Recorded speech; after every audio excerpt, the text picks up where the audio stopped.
the middle of the lane, with the swallows swooping low overhead. The castle, croft, lessons and dinner, even father, had all been forgotten in the moment. The early summer evening had slipped away from them while they were engrossed in their sport.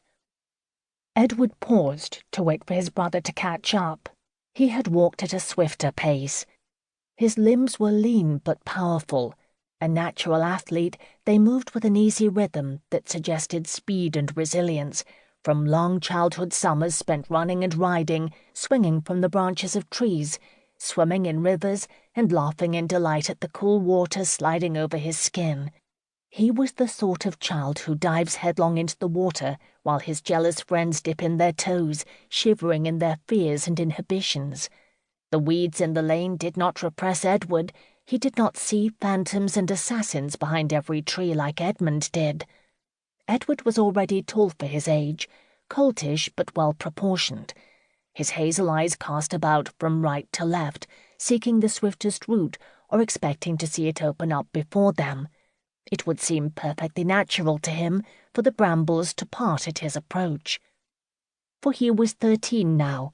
His birthday had fallen a week ago, long enough for him to wear his new age comfortably, but still so fresh as to be a novelty. And 13 years old, thought Edward Plantagenet, was so much more than the restraints of 12, a definite remove from 11, and so far advanced from 10, that those childish years seemed as distant as winter on a hot summer's day. 13 would soon be 14.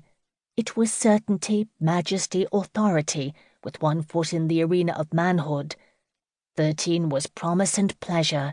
It was as good as near anything a boy might wish to be, hurrying back home to a hot dinner and a warm bed. His brother was swept along with him, running every other pace to remain by his side. Edmund was shorter, slighter, at 11 years old. Almost 12, almost, for the almost infinitely mattered. He was almost as tall, almost as old, almost as strong. He proudly inhabited the space Edward had immediately vacated. His brother went before him like a god through the long twilight grass, and Edmund planted his feet in those footsteps. He stepped over the furze before it sprang back up, his arms catching branches bent in their wake.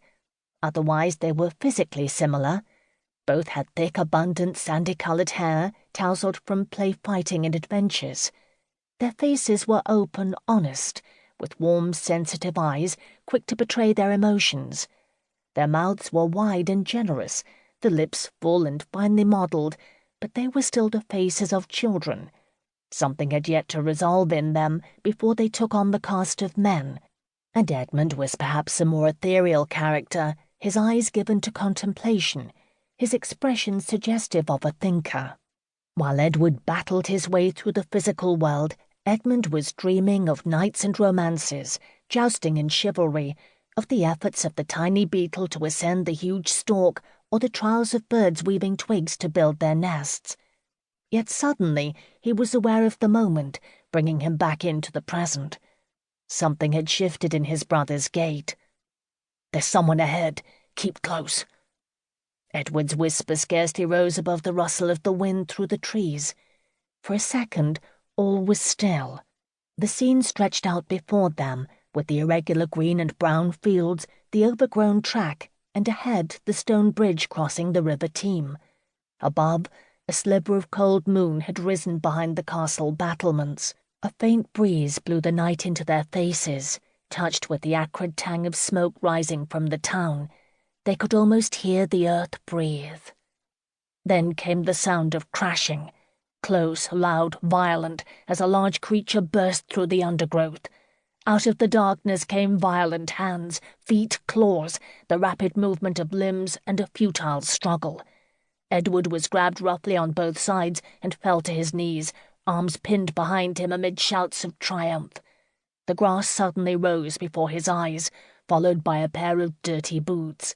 He felt pain impact against his shoulder, and his body folded in self-protection. His attacker glowered down, eyes bulging with advantage, mouth gasping wetly. It was the Croft brothers, sons of the castle almoner. The idiots. Sometimes they were forced to train together in the field.